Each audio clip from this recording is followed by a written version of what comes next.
Agora eu vou para lá mesmo. Ai, meu Acho que Deus. não pegou as outras, não. Vocês não sabem. Cravando. Então, vai. Débora, e quando foi que você decidiu fazer o AB? Como foi essa decisão? Olha, a faculdade ela permite a partir do 8º período, se não me engano, né? Mas eu resolvi focar.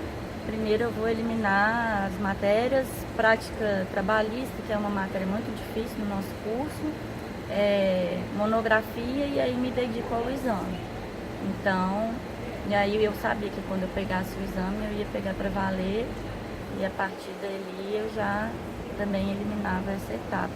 Porque se eu tentasse acumular o exame de ordem mais final de curso, fica sobrecarregado, eu não posso me dedicar muito a nenhum deles. Então, eu fechei meu curso e fui fazer o exame de ordem. E como que foi sua preparação para o AB? Minha preparação para o OAB, eu sabia que eu tinha que ter o material atualizado, que é importantíssimo, porque a OAB podia cobrar algo que recente, né? Que não estava abarcado na minha CLT organizado no Vadmec, então eu sabia que meu estudo tinha que ter um material atualizado, que eu tinha que praticar, fazer simulados, que não adiantava só estudar, que eu tinha que fazer simulados para praticar no dia do exame, para ter noção de controle de tempo, como que funcionava o rascunho, como que funcionava o caderno oficial de provas. Então eu tirava um tempo para o estudo da matéria e tirava um tempo para a prática da peça e dos exercícios. Procurei assistir um pouco dos vídeos, procurei ler as apostilas. Eu já tinha uma noção muito forte de direito do trabalho por causa da prática trabalhista que a gente tem na Milton Campos, que o Luiz, acho que é Luiz Carlos Bezerra Leite. O Carlos Bezerra Leite. Carlos Henrique. Carlos Henrique Bezerra Leite. Ele é um doutrinador muito famoso aqui em Minas e é ele que dá essa matéria, então a gente sai praticamente com o exame de ordem todo na cabeça, então a gente só reforça o estudo, né? E para garantir mesmo, acho que talvez não era tão necessário no meu caso, mas eu quis fazer o possível do Prolabore, só para relembrar a matéria, e foi isso, assim, eu utilizei do conhecimento que eu já tinha adquirido em prática trabalhista, das aulas do Prolabore e das apostilas, e a prática dos exercícios.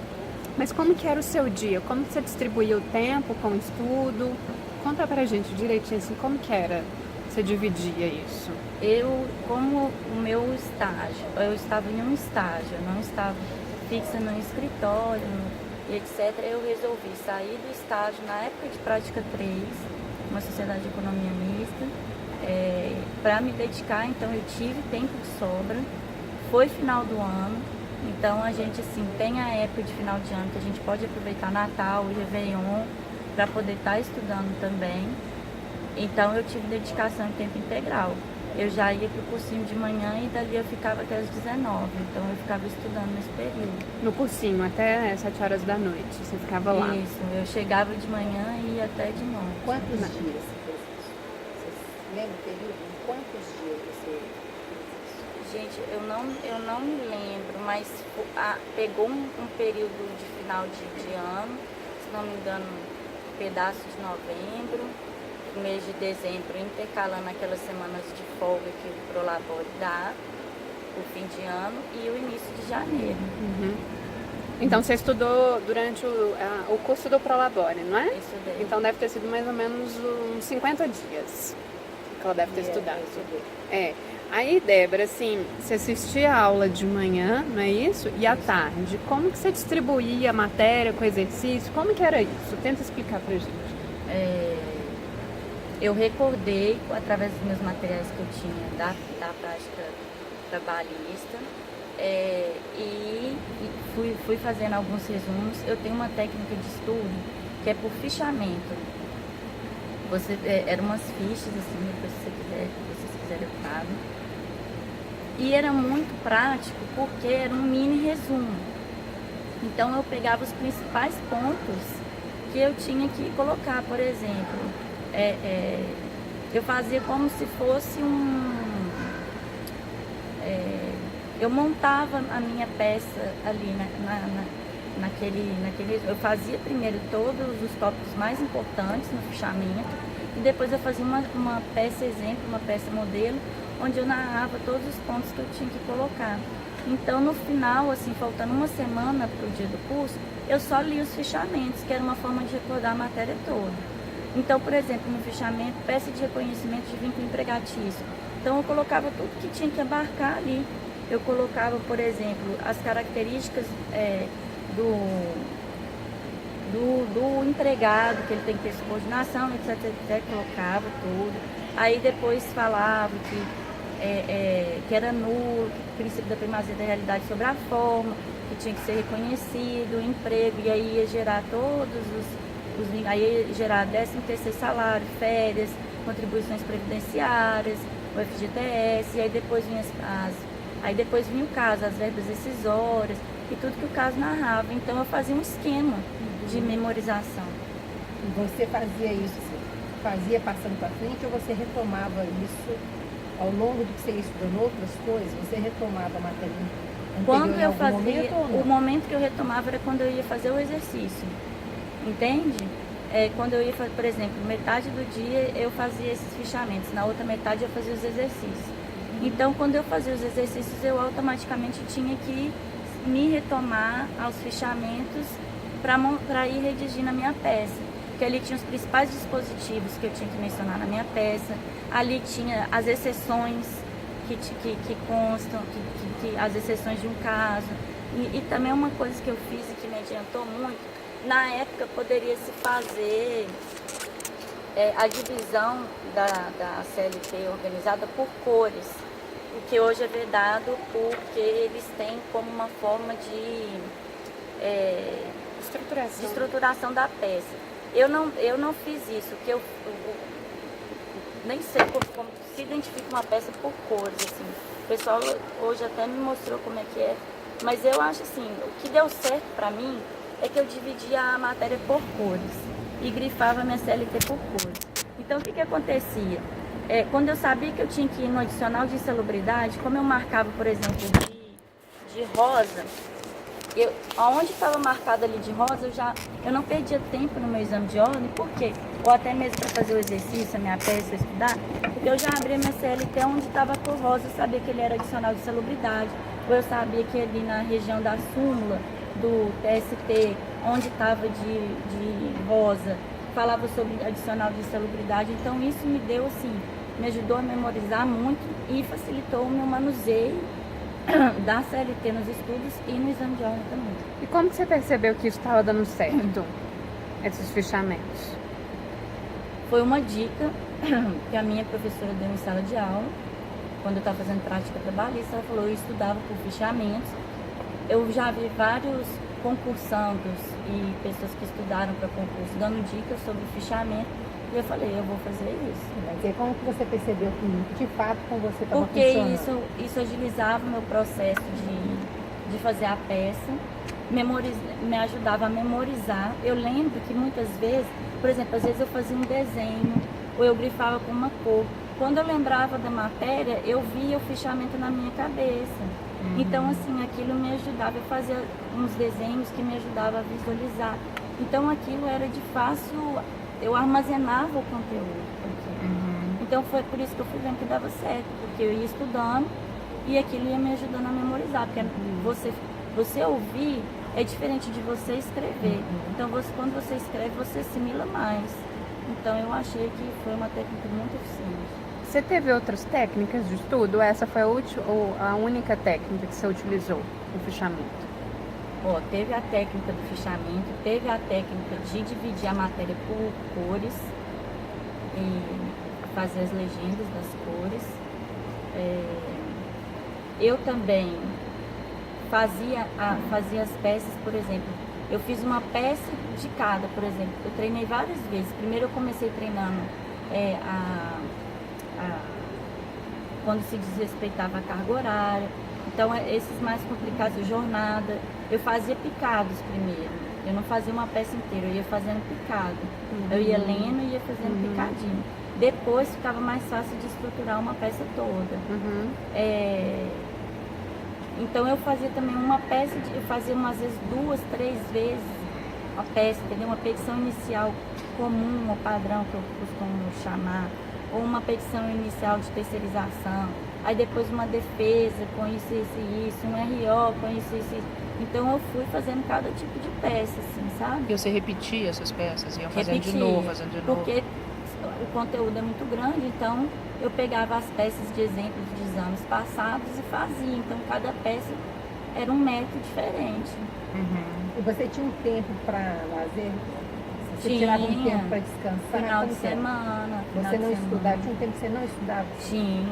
Como que era esse tempo? Você organizou esse tempo do lazer, do descanso? O descanso eu tirava o meu sábado à noite e o meu domingo. Então, assim, muitas vezes a gente fazia simulado lá no Prolabore, que a gente tinha aula de manhã, depois tinha o simulado à tarde. Então eu descansava o meu sábado à noite e o meu domingo. Porque era uma forma até de relaxar, descansar, ter energia para voltar a estudar na segunda-feira. Você tem uma noção assim de quantas peças que você Só que fazia agora- por semana? Mas agora que está trabalhando, o meu lazer está bem menor, porque eu tenho outros planos além do escritório, então o único horário que eu tenho é alguma parte da noite ou final de semana, né? Mas ainda assim eu tiro um tempinho no domingo para mim. Mas na época de estudo tinha o lazer, na época do AB. Sim. Débora, você tem uma noção assim de quantas peças que você fazia, quantos treinos que você fazia por semana ou por dia? Eu fiz uma pasta, sabe aquelas pastas de plástico? E era gigante, chegou a ficar Não fez assim, então eu muitas. não tenho nem noção de quantas, Tá. mas foram muitas, muitas, muitas. Então você tem que fazer 1000 vezes a peça, porque você só vai adquirindo rapidez, agilidade, e vendo que você errou e refazendo dessa maneira. Não tem como você ir para a OAB sem ter feito peça e deixar para fazer ali de última hora. Você tem que ter exercitado muito a peça. As questões abertas até que não, porque ali manuseando a CLT você consegue achar a resposta do dispositivo. Você conhecendo bem o índice da sua CLT, você consegue responder com tranquilidade as questões abertas. Mas as peças você tem que treinar e treinar e treinar. Uma diferença que a gente tinha, por exemplo, na OAB você tem 5 horas. Apesar do tempo voar, você tem por exemplo, eu dividia meu tempo de 3 horas de peça e 2 horas são 5 horas, né? 1, 2, 3, 4, 5, exatamente, 5 horas. Eu dividia 3 horas de peça e 2 horas de responder questões abertas. Então, só que na prática trabalhista a gente tinha 1 hora e 40 minutos para fazer uma peça que mandava um conhecimento muito elevado para o exame de ordem.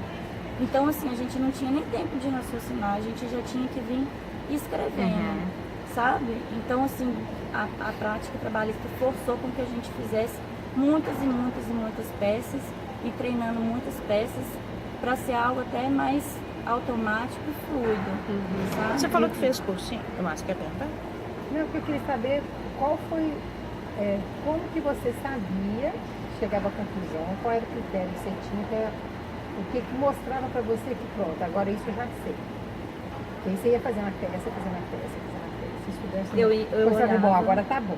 Agora isso aqui Isso é que eu dominei, já posso dominei. ir para outra. Como é que você tinha certeza desse domínio? A gente, sempre quando a gente tem uma peça, geralmente a gente, junto com um simulado ou uma peça que você pega, vem um espelho, porque como eu me baseava nos exames anteriores da ordem, vem um espelho de correção. Então, quando eu corrigia, eu via que eu estava acertando o espelho de correção, eu vi que tudo que eu colocava estava ali no espelho de correção. Então, assim, a gente vai vendo que aquilo ali a gente já está acertando, que a gente está dominando, e aí a gente vai passando para frente. Vai ficando mais fácil. E tem uma ordem para você começar a estudar. Não adianta você tentar começar a estudar RO se você não fez 1000 petições iniciais no início. Você tem que começar estudando petição inicial, entender como se faz uma petição, para depois você ver como é uma defesa. Porque aí no RO, como já teve a inicial, como já teve a defesa, aí você consegue fazer um RO. Tem um processo, você não pode sair estudando do nada, um trecho daqui, outro dali. Você tem que ter uma estrutura, da onde você começa e da onde você termina. Ô, Débora, você estudava teoria também? Ou não, já ia partindo para a prática, para escrever? o meu caso é mais específico porque eu tive que estudar a teoria lá na prática trabalhista. Mas o que acontecia com todos os alunos? Porque a gente tinha no 6º e 7º período direito de trabalho, processo de trabalho, e quando chegava lá no 9º período a gente já tinha esquecido muita coisa, mas à medida que você vai estudando você relembra. Então assim, a gente tinha que fazer as peças, mas ao mesmo tempo a gente tinha que ir estudando o conteúdo. Então assim, eu acho que o ideal é, antes da pessoa querer ir igual uma louca fazendo peça e fazendo a prova de ordem, tem que ter o direito material bem consolidado e ter uma base boa de processo de trabalho. Na primeira fase, você dedicou mais direito de trabalho, processo de trabalho ou não? Estudou tudo? Como eu já sabia, lá da prática 3, eu já fiquei mais focada em ir pela linha da OAB. Até mesmo porque o Carlos Henrique, ele tem muitos entendimentos que não corroboram com o entendimento da OAB, da banca da FGV e tal. Então, muitas vezes a gente tem que estudar a matéria de novo para argumentar da forma como ele quer, da forma como a OAB entende. Por exemplo, no caso dele, ele entende que pode ser acumulado adicional de insalubridade com adicional de periculosidade, o que não é aceito, porque não é o que está na lei, né? Então, assim, a OAB se restringe ao que está na lei, ela não dá espaço para interpretação. Então, muitas vezes a gente tinha que estudar de novo a matéria e aprender como a OAB cobrava. E qual o sentimento que você tinha quando você estava